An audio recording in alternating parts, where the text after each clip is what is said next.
S.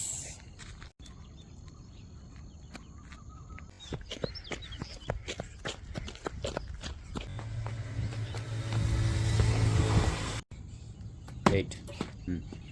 9. ஃப்ரண்ட்டில் push பண்ண. ஆமையே பரவாயில்ல, உன்னை தாண்டி போயிடும். அந்த மாதிரி போகிற. சரி வேணா ரேஸ் வச்சு பார்க்கலாம். அதுக்கு ஆமைக்கு வேணும். நீ பெரிய பிள்ளையானா எப்படி அல்ற? சும்மா சும்மா சின்ன விஷயத்துக்கெல்லாம் காமிக்கிறதுக்காக எடுக்கிறேன். புஷ் பண்ண.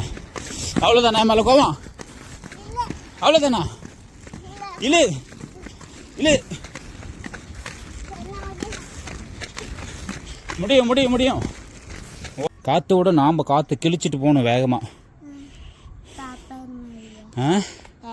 ஏரோப்ளைன் போதில்ல அந்த மாதிரி